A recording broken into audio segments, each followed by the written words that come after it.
Assalamualaikum warahmatullahi wabarakatuh. Perkenalkan, nama saya Zalfa Naufal Putra Iskandar, penyamin 24060010022, Profil Suka RA angkatan 2024.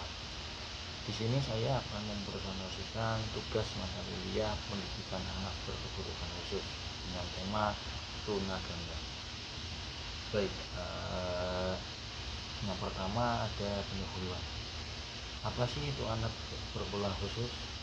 Anak berkebutuhan khusus adalah anak yang dalam proses pendidikannya membutuhkan penanganan khusus karena adanya hambatan fisik, mental, emosional, atau sosial. Hambatan tersebut membuat mereka tidak dapat belajar secara optimal dengan metode pembelajaran yang sama seperti anak pada umumnya. Jadi anak berkebutuhan khusus itu mungkin berbeda dari yang lain karena mungkin ada sesuatu kekurangan yang membuat mereka tidak bisa sama seperti anak-anak yang lainnya. Kemudian ada klasifikasi anak tunaganda. Anak tunaganda adalah anak berkebutuhan khusus yang memiliki kombinasi dua atau lebih kelainan. Kondisi ini menimbulkan kesulitan pembelajaran yang kompleks dan memerlukan pendekatan pendidikan khusus. Kemudian ada klasifikasi tunaganda, yaitu antara lain yang pertama ada tunanetra atau tunawicara, kemudian ada tunanetra tunarungu, tunanetra tunadaksa, kemudian tunanetra tunagrahita, kemudian ada tunanetra tunalaras, dan tunanetra dengan kesulitan belajar khusus. Kemudian ada apa sih faktor penyebab tunaganda? Penyebab tunaganda dapat berasal dari faktor genetik seperti kelainan kromosom maupun faktor lingkungan. Pada masa prenatal, penyebabnya bisa berupa infeksi yang dialami ibu hamil, kekurangan gizi, atau konsumsi obat dan alkohol. Pada masa kelahiran, penyebabnya meliputi bayi lahir prematur, kekurangan oksigen saat lahir, atau luka pada otak. Setelah lahir, penyebabnya dapat berupa kecelakaan, keracunan, atau penyakit yang menyerang otak. Kemudian ada kriteria anak tunaganda. Kriteria anak tunaganda itu yang pertama ada memiliki dua atau lebih jenis kelainan yang signifikan.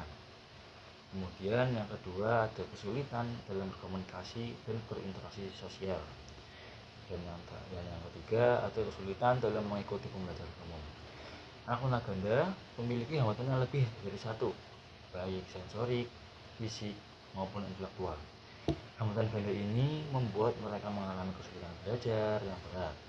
Oleh karena itu, penanganan harus dilakukan secara khusus, berkelanjutan, dan disesuaikan dengan kebutuhan anak.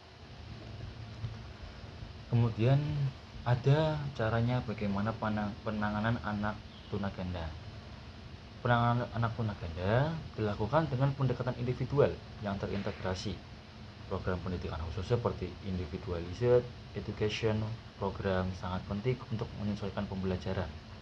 Selain itu, terapi multisensori, rehabilitasi fisik, konseling keluarga, dan kolaborasi antara guru, orang tua, tenaga medis, serta terapis menjadi bagian penting dari proses penanganan. Kemudian selanjutnya ada proses pembelajaran berbasis adaptif. Pendidikan jasmani untuk anak tunaganda perlu dirancang secara adaptif sesuai kondisi fisik dan kemampuan motorik mereka. Alat dan media pembelajaran harus dimodifikasi agar aman dan mudah digunakan. Aktivitas difokuskan pada pengembangan motorik kasar, koordinasi, kebugaran, serta interaksi sosial. Guru perlu menciptakan suasana pembelajaran yang komunikatif, penuh motivasi, dan selalu memberikan pengawasan ketat. Kemudian yang terakhir ada kesimpulan. Apa sih kesimpulan dari presentasi ini?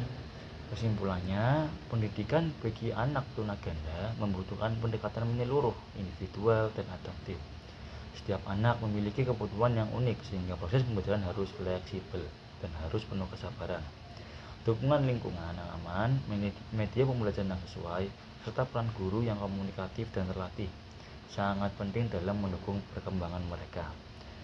Mungkin itu saja presentasi dari saya. Mohon maaf apabila ada salah kata. Terima kasih.